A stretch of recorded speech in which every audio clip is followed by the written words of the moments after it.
Hello. It's time. We've got week 6 of the UBL.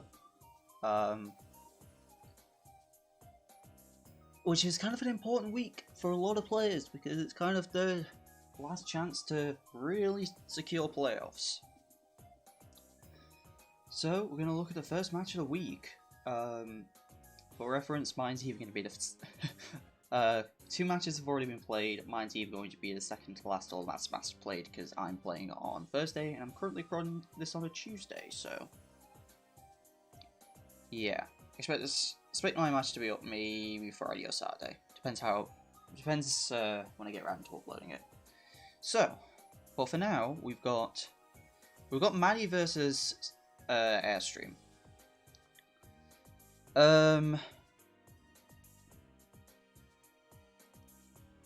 Kind of an important match for Airstream. Realistically, like, they can't lose another match, or they will lose playoffs. Matty's kind of had a bit of a rough season, but I think they can, like, their team's pretty solid, so we'll see what they can do. Very similar looking teams to kind of what's been brought. Like, they clearly have their ideas set down on what they like in their teams, which is fair enough. The interesting thing here, I think, is there is no Tapu Bulu from Airstream. But otherwise, Matty's pretty happy with the style of team that he likes. He's got his Trick Room mode, and he's also just got his, like, fast offense and blocking priority, which I'm not sure.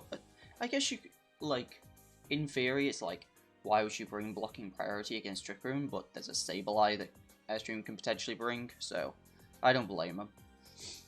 I think this team really does cover everything, and obviously you can't really prankster anything on UBL, so it makes sense for Airstream not to bring it. So let's just see how things go. So lead's going to be Braviary Vettel from Silver and Camerupt Hariyama. That's a very aggressive lead from Airstream. You have to excuse me. One, I've just woken up, and two, I feel pretty muggy, but at the same time, I really want to get these recorded. I want to get both replays recorded, so you will have to excuse me. I mean, fake out pressure is always nice here. I guess you were expecting, like, a Trick Room counter lead in, like, Torkoal. So maybe that's why you wanted the Camerupt out, or, like, maybe Stack Attacker, but Matty just kind of went full speed offense, which, if you're not going to try and stop Trick Room, going with your speedy offense is obviously really good here. The only thing you'd have to worry about is, like, Vikavolt. So make Camerupt immediately, fake out into UBL, makes sense. See a Tailwind come out, honestly not really needed in this matchup. Eruption doesn't even take anything out, which I'm stunned at. Like, sure, there's no Sheer Force bonus coming from Eruption, but that's still full HP Camerupt. That's really surprising. But it does chunk massive amounts, so that's not something you can really complain about. Tailwind's up, which, again, I'm not sure if that really hit. I mean, there's no Trick Room lead, so you don't feel bad going for the Tailwind. It's just, it doesn't really help here, because the fastest thing on the team is a Porygon too, so. Oblivion Wing comes out into Hariyama, and that thing has been bopped into Oblivion. You see it's Life Orb Yveltal. Turn comes out from Braviary, and the Eruption's this time doing nowhere near as much to Yveltal, but still taking out the Braviary there. Life Orb Special Yveltal, or it could still be mixed. And because of, like, just slurping all of that Hariyama health, just because it got so much health, just Yveltal, it feels like just nothing's happened. Like, the Tailwind's gone up, which granted doesn't really change much, but fake out pressure's down. P2's in, sure, it probably wants to get up to Trick Room. But there's a Mega Kangaskhan here that's ready to fake it out, and probably try and take out this camera up on the side. Type boost does not matter. Protect from the camera up makes sense. Fake out to P2 also makes sense. And Oblivion Wing, yeah. So that's all pretty good. So your Dark Pulse this time though, just to maybe cover a switch? I'm not really sure. Maybe cover a switch into like a lower Marowak. Now there's you've got a Vikavolt and a Dream. Which, I mean, it can be done. Vikavolt's a really good Trick Room poke, and Fake Out Pressure's been used. So see a T-Bot come out, takes out the Yveltal, recover on the P2, an Ice Punch comes out. Fair enough. Serena is doable, but wow, Kanga's gone so bulky. And Serena bulky. Is this a double? Yeah, double into Vikavolt, and then you're just kind of leaving P2 on its own. Which P2 on its own could do it, maybe against Serena, but not against Kang. Actually, no, not against Serena, because Serena carries High Jump Kick. And you're going for the hacks, and you don't get it.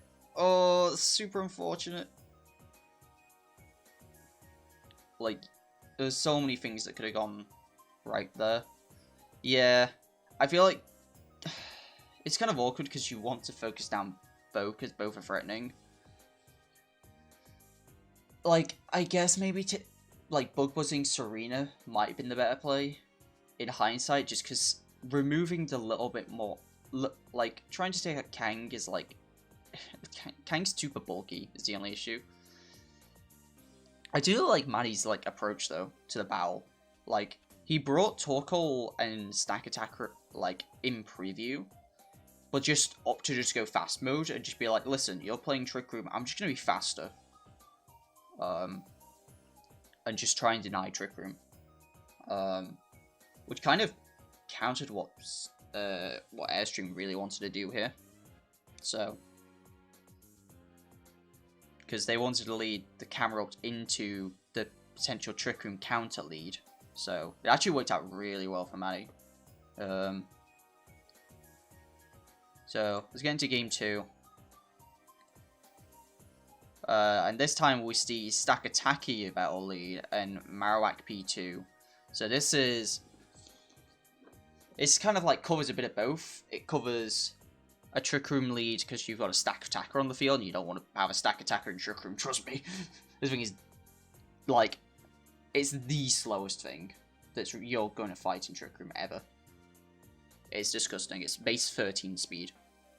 Like, nothing threatening is gonna beat it in Trick Room. And then you've also got Yveltal to kind of like help deal with some of the offense. And you saw like Fake Out lead before, so covering for a Fake Out Trick Room is still good, and you still have like Yveltal. And this lead's incredible for Matty. Like he's led. These leads have been really good for him. Like it's been super hard for Airstream to kind of get his footing. We do see the right download this time though. Oh wow. And Stealth Rocks comes up and then Trick Room goes up, but you don't really want to be a Trick Room against the Stack Attacker. The flinch comes out from Marowak and a Dark Pulse into Marowak. Yeah, I don't think the Rock Slide would have killed the Yveltal.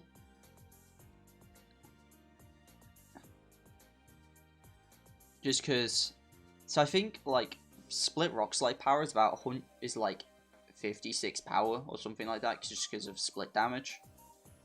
And obviously Alola Marowak's really strong, sure, but just unless it was like AV, if that, no, we know it's Life Orb, so yeah, no, unless it's got like good special defense investment, just because the camera up thing, that's all I'm thinking. Like camera up to Eruption, like I kind of would have really kind of been a benchmark of how like bulky Yveltal is due to its high HP and good defenses. So it would have meant the Yveltal was more in a life support kind of deal, but it still would have probably KO'd this Marowak. And Trick Room's up, and you're against a Stack Attacker. And despite me kind of ripping on Stealth Rocks this entire season, you really don't want to bring in a Araquanid or Vikavolt against us now. Like, there's a camera up in the back. Probably. But then you've got to have one of the two that are weak to rocks here. So, see the camera come out. Megas immediately, no he's not to. We see a Toxic straight onto the Camerupt. Kind of removing this UBL before it can get anything done. And this Toxic is going to whittle down this Camerupt to probably too much for it to really... we'll see how quickly things go. You see the can come out, so fake out pressure is going to stop this Camerupt from really getting anywhere. And then the Rock Slide come out. Try and get some flinches here. Yeah. Yeah. But we do see a freeze. Good old try attack. But these, I think that flinch might have been a little too much. And the stack attack against the defense boost. And depending on what this last is, they might not be able to break through it. It is Vikavolt. I don't know if Vikavolt can break through stack attacker. Let's try and keep... Ooh, that roll. That roll was so close. Kind of gone fours just the wrong time for Airstream. Because it's out of Trick Room. And now it's just poor Vikavolt with a dream. And it doesn't quite get there. So... that is going to do it. That is going to be Matty's win. Congrats to Matty, and unfortunate for Airstream. I believe that does mean they're out of playoff chance, which is unfortunate, because I believe that puts them at like 3... or like... I think that puts them at 2-4. 2-4 or 3-3. I will check after the next recording, so look forward to the next recording, look forward to the next future video, and, you know, then I can actually read off standings, so I can not spoil myself on matches. But I believe this puts Airstream out of playoff contention, which is unfortunate. Unfortunate for them, for sure. But honestly, I think Matty played this super well. I think Matty's kind of had a bit of an unfortunate season for most of this. But their team really kind of put in the work here. It kind of put it... It had a bit of defensive support, and kind of using the stack attacker as a bit of a defensive support Pokemon. But the sheer amount of offense just kept coming out. And it was less about the offense, it was more about just the bulk of the Pokemon, really. The bulk of the Pokemon really kind of helped here. Like, Yveltal just hanging on, the Braviary even hanging on in Game 1. So many Pokemon were just not being taken out due to the just sheer bulk of them. Kang, Serena, Stack Attacker was super bulky. Like, everything here is just super bulky. To a point where, really, you can have to double each of them to reliably get a KO. So, going for the spread damage moves like Eruption, like Rock Slide. Like, really, Matty made use of Rock Slide more by just being like, yo, I'm just going to use Rock Slide and get flinches. And those flinches matter a lot. Don't get me wrong. Rock Slide flinches are dumb. But you're kind of using Rock Slide instead of an offensive option like on Alola Marowak as a defensive option. Just to kind of like spread a little bit of damage out so your other bulky offense pokes can just kind of pick up KOs. So. But yeah, I think that sums up this match. So thank you very much for watching, and I will see you guys in the next video.